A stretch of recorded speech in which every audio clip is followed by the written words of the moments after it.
देखो सर, अगर आप शेयर बाज़ार के अंदर और अलग कंपनी जो सीमेंट पर वर्क करती है, जैसे डालमिया भारत, उसका शेयर आपको 2,000 रुपये करीब का देखने को मिलेगा।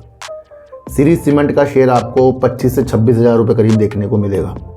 अल्ट्राटेक जो एक बड़ी कंपनी है देश की, उसका शेयर भी आपको 11 से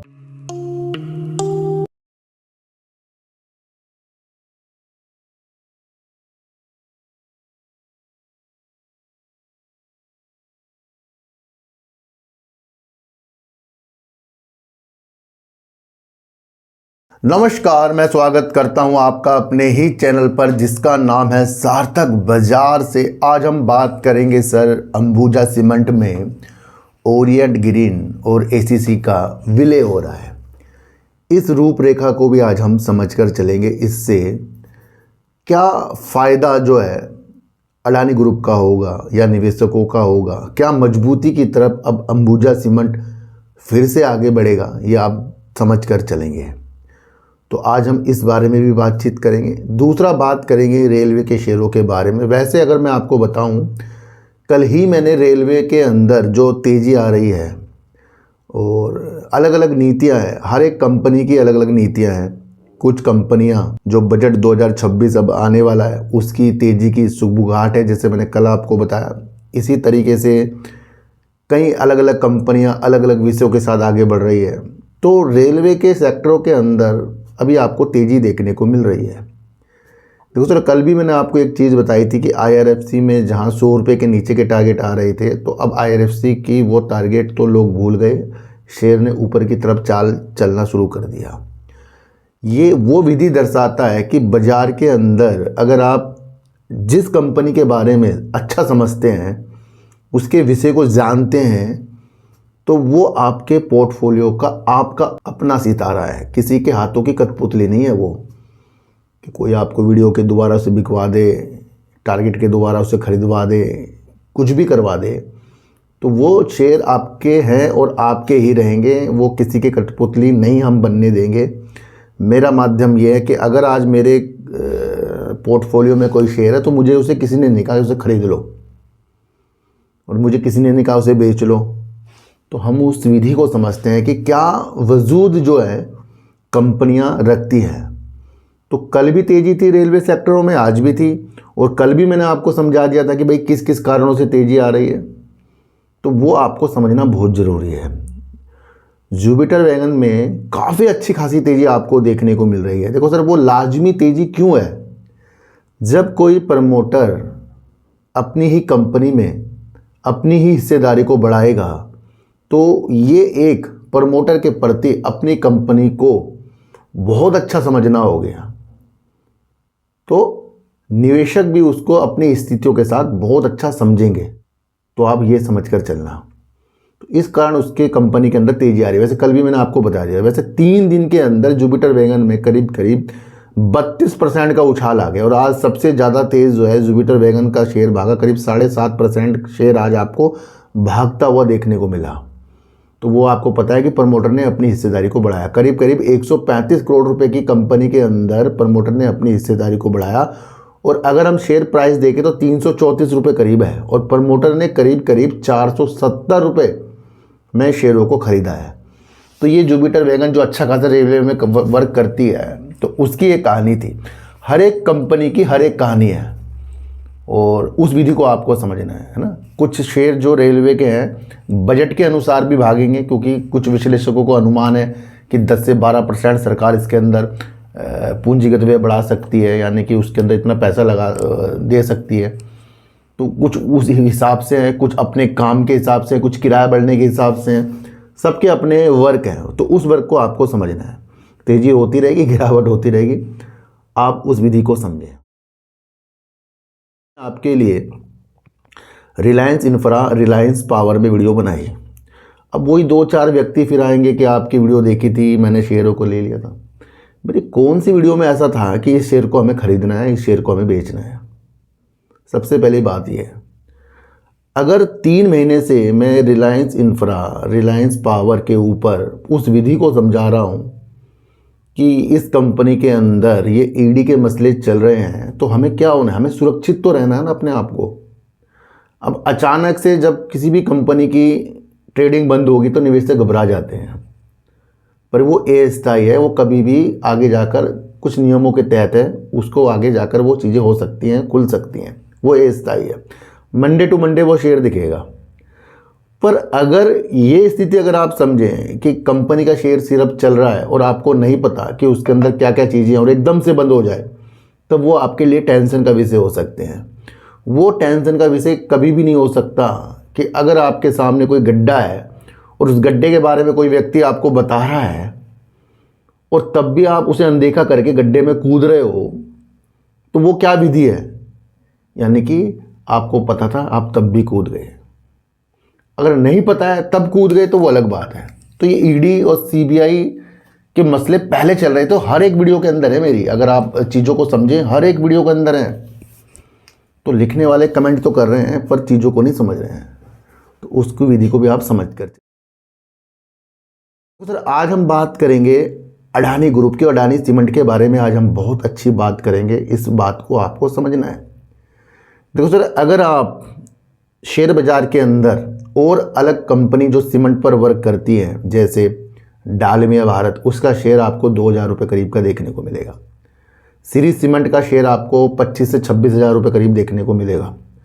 अल्ट्राटेक जो एक बड़ी कंपनी है देश की, उसका शेयर भी आपको 11 साढ़े 11 हज़ार रुपये करीब देखने को मिलेगा। तो यहाँ से आपको ये समझना है कि भारत के अंदर सीमेंट सेक्टर की जो विधि है मजबूत है, और इसी सेक्टर के अंदर जो अन्य कंपनियां हैं उनके शेयर काफ़ी ऊपर हैं। वहीं पर अगर हम स्थितियों को देखें तो एसीसी का शेयर अगर हम देखें तो 1700 रुपये करीब है। ओरिएंट सीमेंट का देखें तो 170 रुपये करीब है। अंबुजा सीमेंट का करीब देखें तो 500 रुपये करीब का चल रहा है शेयर। क्या ऐसी नीतियां हैं कि कंपनी जो देश के अंदर दूसरे नंबर में सीमेंट का कारोबार करने वाली कंपनी है, तो सर अपना कारोबार सीमेंट के क्षेत्र में अडानी ग्रुप ने कब बढ़ाया?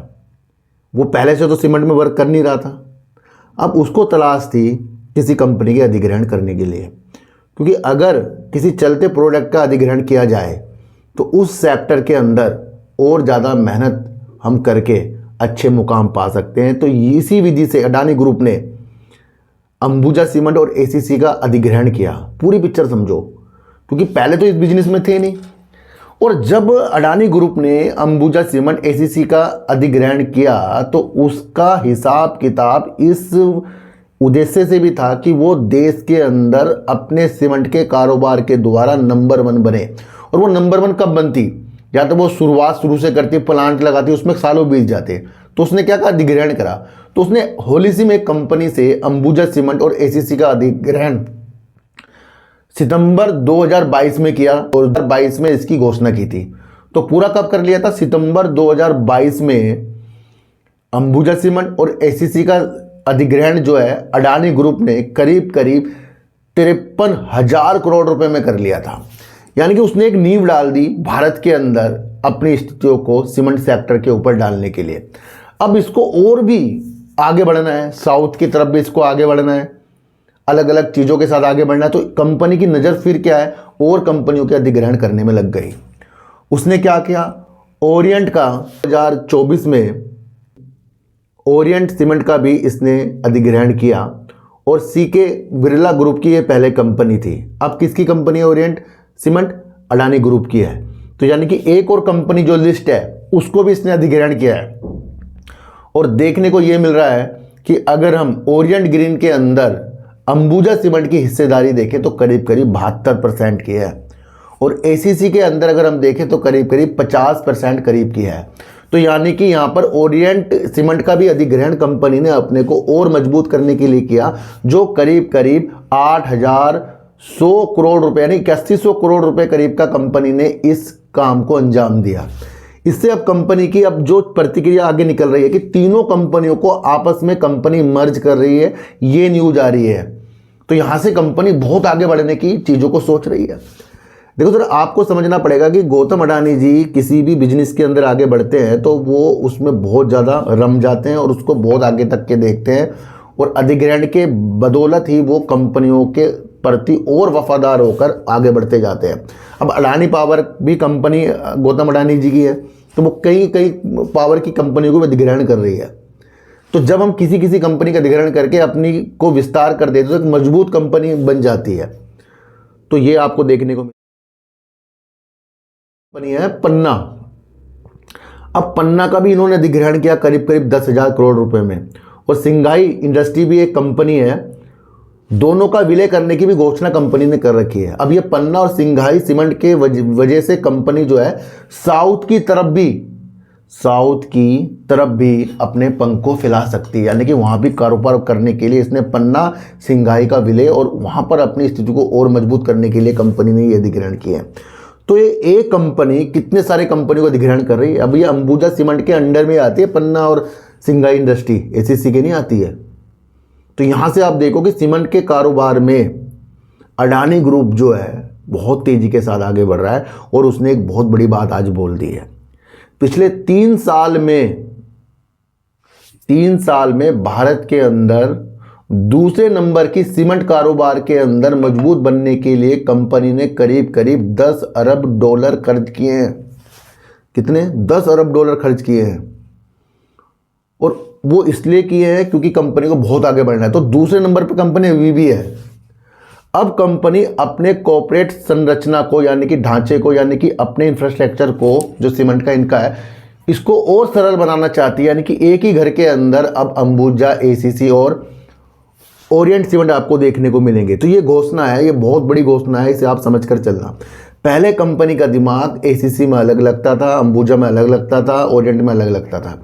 अब ये सरल हो जाएगा कि भाई उत्पादन भी कंपनी का एक ही जगह गिना जाएगा, हर चीज़ कंपनी की जो है एक जगह हो जाएगी। क्योंकि अब ये तो है ना कि भाई सिंघाई इंडस्ट्री या पन्ना या ओरिएंट सीमेंट या आपका एसीसी या अंबुजा, सबका कारोबार अलग अलग सेक्टरों में, सबका एक ही में ही है सीमेंट में।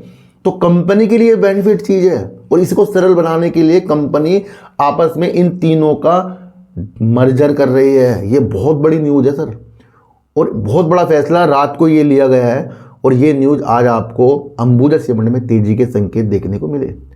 अब अंबुजा सीमेंट शुरू से ही वैल्यूबल एक कंपनी है क्योंकि उसकी सिंघाई इंडस्ट्री भी है, पन्ना भी है, एसीसी भी है, ओरिएंट सीमेंट भी है क्योंकि उसके अंदर अधिग्रहण है। तो अंबुजा एक ऐसी कंपनी है जो हमेशा लिस्ट रहेगी।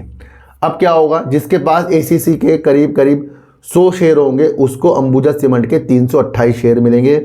ओरिएंट सीमेंट के अगर किसी के पास 100 शेयर होंगे तो उसे 33 शेयर अंबुजा सीमेंट के मिलेंगे। यानी कि करीब करीब अगर हम शेयर की वैल्यू देखें तो ज़्यादा नहीं आ रही है, 515, 518, 520 रुपये करीब आ रही है। तो यानी कि इस हिसाब से शेयर अनुपात में रहेंगे। पर इसके लिए भी अब लेनदार जो है, शेयरधारिता जिनके पास है वो है, उनकी भी मंजूरी मिलने में करीब करीब इस काम को करने में 1 साल लग जाएगा। तो यानी कि 1 साल अब मान के चलो कि इनके विलय होने की स्थिति है। अच्छा, अब आप कुछ लोग सोचेंगे भैया एसीसी का सीमेंट तो अलग आता है, ओरिएंट सीमेंट का अलग आता है, अंबुजा का अलग आता है, तो क्या उनके जो नाम है सबके एसीसी और ओरिएंट सीमेंट बदल के क्या अंबुजा हो जाएंगे? नहीं। दूसरा, कंपनी एक बहुत बड़ी बात बोल रही है, सिर्फ कंपनी का मार्केट कैप एक हो रहा है, कंपनी का कारोबार एक हो रहा है, कंपनी का ब्रांड एक नहीं हो रहा है। ब्रांड तो एक ही कंपनी का है, पर जिस ब्रांड के हिसाब से एसीसी अपना सीमेंट बेचता है, ओरिएंट सीमेंट अपना बेचता है या फिर अंबुजा सीमेंट बेचता है, तो वो अपने क्षेत्रों में अपने ब्रांडों को उसी तरीके से वर्क करेंगे जिस तरीके से पहले वो कर रहे हैं। बस भागा दौड़ी जो है एक मैनेजमेंट के हाथ में आ जाएगी और एक ही तरफ से चीज़ों को देखा जाएगा। तो यानी कि अंबुजा सीमेंट अब आपको एक बहुत बड़ा विशाल रूप लेते हुए 1 साल के अंदर देखने को मिलेगा, जहां वो अपनी क्षमता को करीब करीब अगले 3 से 5 साल के अंदर 150 से 155 MTPA अपनी क्षमता को करते हुए देखने को आपको मिलेगा। तो यहाँ से एक बहुत बड़े विशेष तौर पर अंबुजा सीमेंट के रास्ते खुल गए क्योंकि अब 2 कंपनी इस पर मर्जर हो गई है ना। तो ये दूर की चीज़ें हैं। अगर आपको सीमेंट सेक्टर अच्छा लगता है, सीमेंट सेक्टर के अन्य कंपनियों के काम अच्छे लगते हैं या उनको समझने की शक्ति आपके अंदर है, तो वो स्थितियाँ हैं। देखो सर, तेज़ी तो आज आ गई थी, फिर तेज़ी के बाद क्या हुआ, फिर गिरावट सी हो गई। तो मतलब गिरावट का नहीं है, मन्ना उछाल का है, मतलब एक उस चीज़ का है कि इस मर्जर से कंपनी की क्या क्षमता बनेगी, कंपनी की आगे की चीज़ें क्या सरल हो जाएगी, क्या आगे कंपनी देख रही है, वो सारी चीज़ें जो है आपको देखने को मिलेगी। तो यहाँ से आपको समझना है कि अंबुजा सीमेंट जो है एक विशाल रूप रह रहा है। आज की वीडियो आपको कैसे लगी एक बार मुझे ज़रूर बताना। मैं आशा करता हूँ कि मैंने यहाँ पर आपको सारी वो जानकारी दी है जो कंपनी की न्यूज़ आई है। ऐसी कुछ भी जानकारी नहीं दी कि हमने कहा कि यहाँ खरीदें वहाँ बेचें। मैं आपको फिर बता रहा हूँ, क्योंकि फिर कुछ लोग आएंगे कि मैंने ये देखा वो ले लिया, वो देखा ये ले लिया। भैया मेरा डिस्क्लेमर पढ़ लो, मेरी हर एक वीडियो में देख लो कि भैया आपको ऐसा नहीं बनना है कि कोई भी आपको हाथ पकड़ कर शेयर को खरीदवा बिकवा सके। और कभी तो मैंने ऐसा कहा ही नहीं आपको। मैं तो आपको कभी सब्सक्राइब के लिए नहीं बोल रहा हूँ। मैं जब सब्सक्राइब करने के लिए आपको नहीं बोलता तो मैं क्यों कहूँगा कि आपको ये शेयर खरीदना वो खरीदना है। हर एक नियम समझा रहा हूँ, उस नियम को आपको समझना है ना। तो कल भी एक दो आगे थे, ये हो गया वो हो गया। तो भैया मैं ईडी वाली न्यूज़ आपको बहुत दिनों से बता रहा हूँ। तब बता रहा था जब अपर सर्किट लगा रहे थे शेयर, तब मैं आपको वो आगाह कर रहा था। तो वो भी तो आपको समझना है। आज की वीडियो आपको कैसे लगी एक बार मुझे बताना। मेरा कोई टेलीग्राम कोई व्हाट्सएप ग्रुप नहीं है, ना ही आज तक मैंने आया। तो सच्ची वीडियो देखिए, अच्छी वीडियो देखिए, समझ कर देखिए। चींटी को आटा दीजिए, गाय को रोटी दीजिए और अपने बच्चों को ज़्यादा से ज़्यादा प्यार कीजिए, क्योंकि बच्चे ही आपकी मासूमियत से किस्मत पलटेंगे। तो फिर मिलेंगे आपसे नई वीडियो के साथ। जब तक के लिए नमस्कार।